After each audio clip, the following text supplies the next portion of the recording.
நடிகர் ஜெயம் ரவி மற்றும் அவரது மனைவி ஆர்த்திக்கு இடையிலான குடும்ப பிரச்சனைகள் சமீப காலமாகவே சமூக வலைதள பக்கங்களில் பலரும் பலவாறு பேச தொடங்கியுள்ளார்கள். அதில் ஆர்த்திக்கு எதிராக பல குற்றச்சாட்டுகள் முன்வைக்கப்பட்டு வருகின்றன.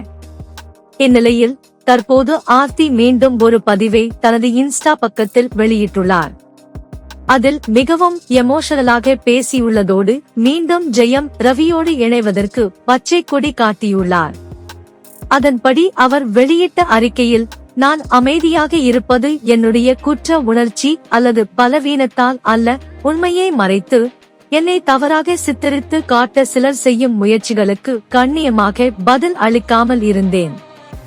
இந்த குற்றச்சாட்டிற்கு எல்லாம் நீதித்துறை கண்டிப்பாக உண்மையை வெளிக்கொண்டு வரும் என்ற நம்பிக்கை எனக்கு இருக்கிறது.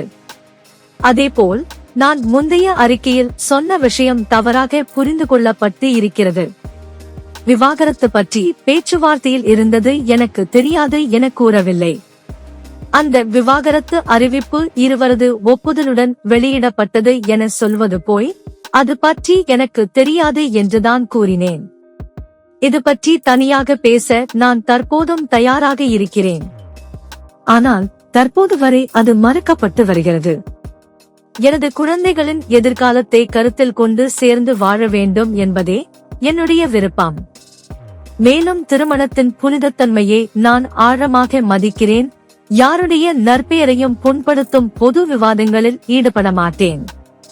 கடவுளும் என்னை ஆசீர்வதித்து விரைவில் சட்டரீதியாக எனக்கு நீதி கிடைக்கும் என நம்புவதாக ஆர்த்தி குறிப்பிட்டுள்ளார். இவ்வாறு ஆர்த்தி மீண்டும் சமாதான கொடியை காட்டியுள்ளதால் அவர் பிள்ளைகளுக்காக நடிகர் ஜெயம் ரவி ஆர்த்தியுடன் வாழ சம்மதிப்பாரா இல்லையா என்பதை பொறுத்திருந்து பார்ப்போம்.